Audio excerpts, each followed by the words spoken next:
اهلا بك اسلام، بك نيرفانا، وبكل مشاهدي قنوات بين سبورتس من ملعب البيت الذي ستسلط نحوه الاضواء في موقعة كبيرة تجمع المنتخب المغربي بنظيره الفرنسي. بالنسبة لاخر الاخبار الواردة، احتمال كبير ان يغيب نايف اكرد الذي لم يتدرب يوم امس، لم يظهر في التدريبات الاخيرة. بالنسبة لمزراوي، هناك اخبار تشير الى امكانية مشاركته في هذه المباراة بعد ان غاب عن مباراة البرتغال وعوضه يحيى عطية الله، وبالتالي غالبا ما سيكون في الجهة اليسرى للمنتخب المغربي وجها لوجه أمام أوسمان ديمبélé الذي يعتبر واحد من المفاتيح الأساسية لمنتخب فرنسا. أيضا أشرف حكيمي الذي شاهدناه يوم أمس في 15 دقيقة دائما أقولها التي يتاح لوسائل الإعلام لتصويرها وحضورها في التدريب الأخير لكل المنتخبات. أشرف حكيمي يوم أمس شاهدناه يتدرب أو يتحرك على الدراجة الهوائية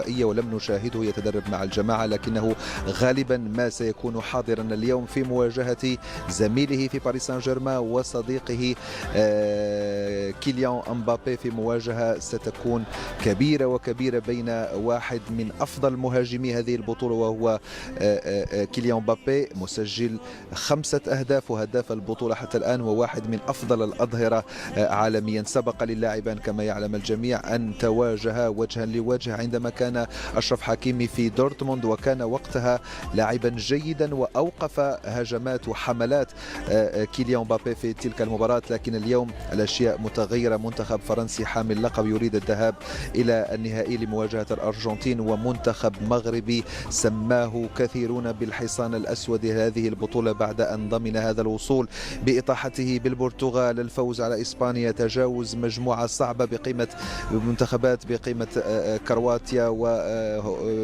وبلجيكا. فبالتالي ستكون هناك ثنائيات كثيرة. يعلم الجميع أن عدد كبير من لاعبي المنتخب الفرنسي منهم المغربي منهم من ولد وتكون ولعب في فرنسا، وبالتالي متعودون ويعرفون أسلوب اللاعب الفرنسي وعقلية اللاعب الفرنسي بشكل عام. أيضا وليد الركراكي سبق وأن جاور مثلا جيرو في نادي غرونوبل ولعب في الدوري الفرنسي. نايف أكرد الذي تحدثنا عن غيابه قبل قليل لعب أيضا في رين، وبالتالي ستكون مواجهة دعني أسميها كتاب مفتوح بين منتخبين يطمحان إلى التحول إلى المباراة النهائية. الأجواء لا زالت كما هي، تفاؤل كبير في صفوف المنتخب والجماهير. لم يعد أي شيء ممكن مستحيل بعد أن تمكن المنتخب المغربي من الوصول إلى نصف النهائي، وسيناقش هذه المباراة بنفس الأسلوب بنفس الطريقة وبتقريبا نفس العناصر التي ساهمت في هذا الوصول لنصف النهائي. نعم نيرفانا، أجواء جماهيرية بامتياز هنا في مدينة اللؤلؤة، تحديدا في مدينة سنترال. طبعا الجماهير المغربية كما قلت لكم سابقا بدأت بتشجيع منتخب بلادها منذ ساعات الصباح الباكرة، تتجول هنا في مدينة سنترال وتهتف ديما مغرب ديما مغرب. أذهب إلى هذه الجماهير المتحمسة اليوم لملاقاة المنتخب الفرنسي، وعلى أمل إن شاء الله بكل تفاؤل وحماس بفوز هذا المنتخب على المنتخب الفرنسي. أذهب إليكم سريعا، هل تتوقع اليوم؟ أولا أنت من وين؟ أنا من فلسطين. جيت من فلسطين؟ جيت من فلسطين خصوصا إن شاء الله لموازاة فريق المنتخب المغربي إن شاء الله، وتحقيق الفوز والنصر مش بس للمغرب، لكل الوطن العربي، لأنه كل الوطن العربي بحاجة إلى هذا النصر إن شاء الله. هل تتوقع اليوم النتيجة تكون يعني كم تقريبا النتيجة؟ أعطيني توقع.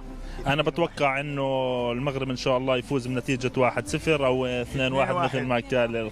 مش مهم النتيجة، المهم إن شاء الله الفوز بيكون من حظ المنتخب المغربي. عندنا شاعر أيضا من فلسطين جهز لنا بعض الكلمات للمنتخب المغربي، سمعنا نشوف. من فلسطين أول شيء كل التحيات لأرض المغرب، وإن شاء الله الفوز حليفنا بهاي الليلة، وكل العالم العربي إن شاء الله يكون مع المغرب.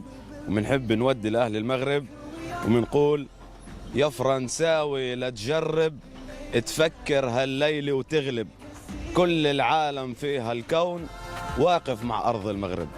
وإن شاء الله الفوز حليفنا ديما مغرب. على فكرة هلا ألف الكلمات سريعا ما شاء الله عليك، ما شاء الله عليك.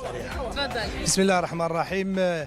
صراحة اليوم نحن نرسم صورة حضارية راقية عن العالم العربي. تحية طيبة، تحية عالية لأهل قطر وأمراء قطر. تنظيم رائع، تنظيم متميز، أعطينا صورة حضارية كما قلت على العرب. اليوم نرسم صورة حضارية كذلك كروية، نكتب التاريخ باسم المغرب، باسم العرب، باسم إفريقيا. اليوم نؤكد بالملموس بأننا الشعب العربي شعب التحدي، شعب الرهان. لم يعد هناك مستحيل في الرياضة، في كرة القدم. ما هو مغربي ليس بمستحيل، ما هو عربي ليس بمستحيل، ما هو بنيوي، البنية التحتية، الكل يتغنى بقطر والكل يتغنى بالمغرب. هناك ما نفخر به الآن، هناك ما نسوق به للعالم الآخر الذي كان ينظر دائما للعالم العربي بأننا العالم الثالث. أثبتنا بأننا العالم الأول من التنمية، من الرقي، من الأخلاق. تحية نضالية عالية لجميع المغاربة، تحية عالية جزيلا لك على هذه الكلمات الرائعة. المغرب الذي ساند ولا زال يساند الرياضي الأول. تحية لجميع المغاربة، وتحية لشعب قطر، وتحية للشعب العربي والشعب السعودي بطبيعة الحال. إخواننا إذن سنفوز إن شاء الله اليوم 2-1 بإذن الله تعالى. وتحية مغرب مغرب مغرب.